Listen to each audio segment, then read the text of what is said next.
Historia del mundo, de la prehistoria a nuestros días, por John Morris Roberts, 85, libro 8, la época más reciente.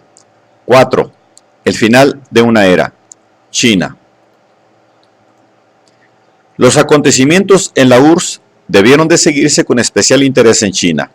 Sus gobernantes tenían sus propios motivos para sentirse intranquilos por la dirección que parecían tomar los eventos al otro lado de su mayor frontera por tierra tras la caída del comunismo. Con la desaparición de la Unión Soviética, eran los líderes del único imperio multinacional aún intacto. Es más, China llevaba desde 1978 inmersa en un proceso continuo de cautelosa y controlada modernización. Deng Xiaoping sería considerado la mayor influencia en este proceso, pero compartía la dirección con todo su equipo. Se centró el interés en la empresa local y comunitaria y en la obtención de rendimiento, y empezaron a fomentarse los vínculos comerciales con países no comunistas. Aunque la nueva trayectoria se definió usando un lenguaje marxista políticamente correcto, aparentemente el resultado iba a ser, por lo menos a los ojos de los comunistas de toda la vida, una sustancial liberalización de la economía, aunque no flojeara en absoluto la voluntad del régimen de conservar el poder. Los gobernantes chinos mantenían un control férreo y no pensaban perderlo. A su favor tenían el que se mantuvieran las antiguas disciplinas sociales chinas, el alivio que sentían millones de ciudadanos que veían que la revolución cultural había quedado atrás, y la política, contraria a la del marxismo, tal como se expresó en Moscú hasta 1980, de que las recompensas económicas debían fluir por el sistema hasta llegar al campesino. Se registró un gran cambio de poder, apartándolo de las comunas rurales, que en muchos lugares prácticamente dejaron de tener relevancia. Y hacia 1985, la granja familiar volvió a imponerse en gran parte del país como forma dominante de producción rural. Surgieron voces críticas que aducían que China reemprendía la vía capitalista, pero el gobierno aplacó a los más escépticos con discursos sobre un socialismo con características chinas y con un prudente pragmatismo que defendía los intereses locales y las diferencias regionales. De las comunas y las brigadas del Gran Salto Adelante emergieron industrias y empresas rurales. A mediados de la década de 1980, la mitad de los beneficios de las zonas rurales procedía del empleo en industrias. En algunas regiones se crearon zonas económicas especiales, enclaves para el libre comercio con el mundo capitalista. La primera fue en Cantón, punto de contacto histórico entre China y Occidente.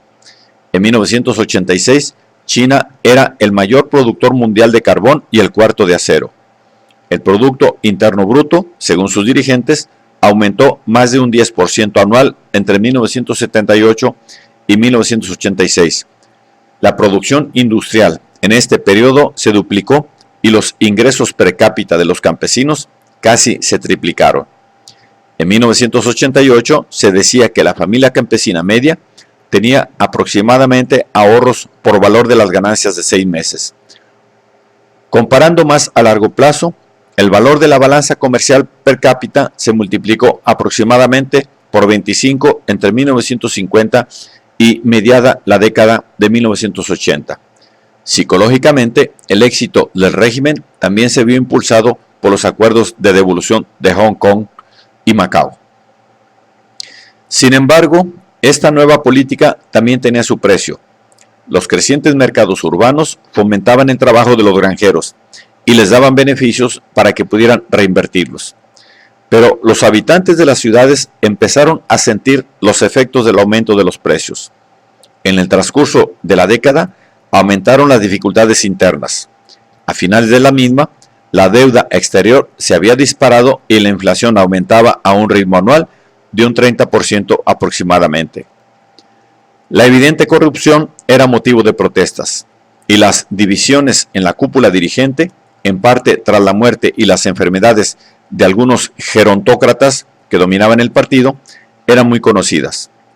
Los que creían en la necesidad de una reafirmación del control político empezaron a ganar terreno, y había indicios de que tenían cada vez más posibilidades de imponerse a Deng Xiaoping.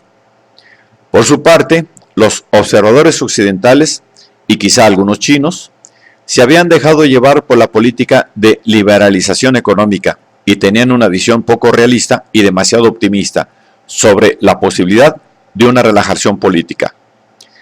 Los emocionantes cambios en Europa del Este fomentaron aún más estas esperanzas, pero la ilusión se desvaneció enseguida.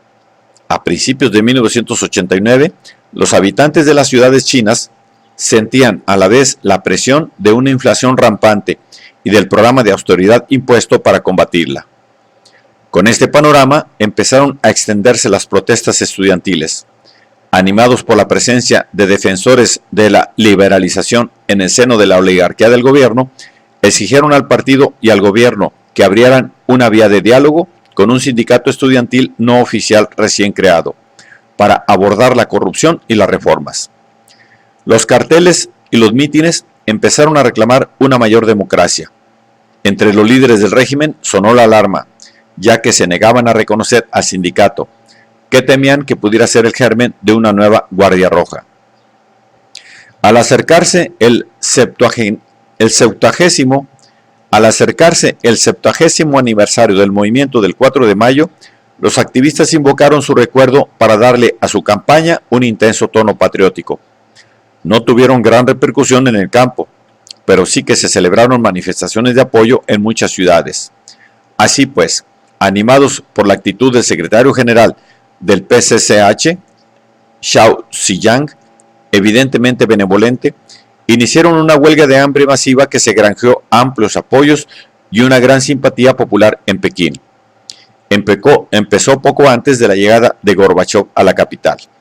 Su visita oficial, en vez de reafirmar la posición de China en el plano internacional, solo sirvió para recordar a la gente lo que estaba pasando en la URSS como resultado de una política liberalizadora. Fue un arma de doble filo que dio alas a los que exigían reformas y a los temibles conservadores. Para entonces, los miembros más veteranos del gobierno, entre ellos Deng Xiaoping, parecían muy alarmados. Los tumultos generalizados eran una posibilidad real. Pensaban que China se enfrentaba a una crisis profunda.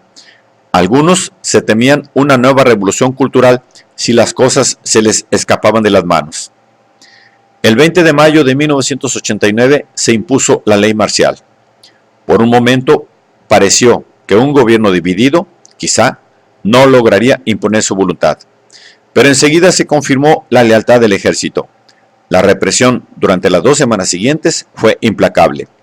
Los líderes estudiantiles habían trasladado el centro de la acción a un campamento montado en la plaza de Tiananmen de Pekín, donde 40 años antes Mao había proclamado la fundación de la República Popular, y se les habían unido otros disidentes. Desde una de las puertas de la antigua ciudad prohibida, un enorme retrato de Mao contemplaba el símbolo de los manifestantes, una figura en yeso de la diosa de la democracia que recordaba deliberadamente a la Estatua de la Libertad de Nueva York. El 2 de junio llegaron las primeras unidades militares a las afueras de Pekín, de camino a la plaza. Por el camino encontraron cierta resistencia con armas y barricadas improvisadas. El 4 de junio los manifestantes fueron atacados. El 3 de junio los manifestantes fueron atacados con fuego de fusiles y gases lacrimógenos, y su campamento quedó aplastado al paso de los tanques que barrieron la plaza. La matanza se prolongó varios días y se produjeron arrestos en masa, llegando quizá a los 10.000 detenidos. Gran parte de los acontecimientos se desarrollaron ante los ojos del mundo entero, gracias a la presencia de equipos de rodaje extranjeros que llevaban días mostrando al público extranjero la acampada de los manifestantes. El rechazo internacional fue casi unánime. Sin embargo, como ha pasado durante tantas veces en China, resulta difícil saber qué es lo que ocurrió realmente. Evidentemente, los gobernantes chinos tuvieron la impresión de que se enfrentaban a una gran amenaza. También es probable que su gestión provocara críticas y protestas por parte de muchos de sus conciudadanos. Hubo tumultos, algunos graves, en más de 80 ciudades, y el ejército se encontró con focos de resistencia en algunos barrios de clase obrera de Pekín. Sin embargo, las masas no salieron en defensa de los manifestantes. En muchos casos se mostraban hostiles a ellos. En los años que siguieron a Tiananmen, hubo muchas muestras de desprecio por los derechos humanos en China, pero no se puede afirmar con certeza que China habría salido ganando si el partido hubiera dejado vía al movimiento estudiantil. En el conjunto de Asia, los fiascos bancarios de la década de 1990 truncaron más vidas que los disturbios de 1989 en China. Aunque reinaba cierta confusión en el seno del partido y de la jerarquía gobernante, acto seguido se llevaron a cabo enérgicos intentos de imponer la ortodoxia política. Volvieron a oírse eslóganes neomarxistas. El partido volvió a imponer la disciplina. Durante un tiempo se contuvo la liberalización económica. Muy pronto quedó claro que China no iba a seguir los pasos de Europa del Este o la URSS. Pero ¿hacia dónde iba a ir? Quizá la conclusión más prudente es que volvía a moverse siguiendo su propio ritmo, estimulada por las fuerzas muy suyas, por toda la retórica siguiendo su propio ritmo, estimulando. Pero ¿hacia dónde iba a ir? Quizá la conclusión más prudente es que volvía a moverse siguiendo su propio ritmo, estimulada por fuerzas muy suyas, por toda la retórica del régimen y a la vez por la de los manifestantes.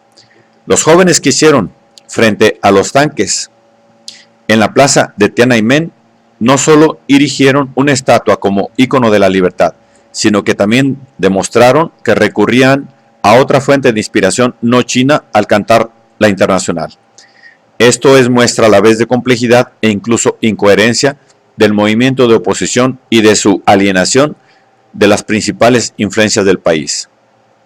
En 1987, una encuesta demostró que incluso entre los chinos urbanistas, el defecto moral considerado más deplorable era la de la desobediencia filial. No obstante, pese a que el país había emprendido una transformación equiparable a la del resto del mundo, los observadores internacionales y los futurólogos seguían sorprendidos por su aparente inmunidad total a las corrientes que fluyen fuera de sus fronteras.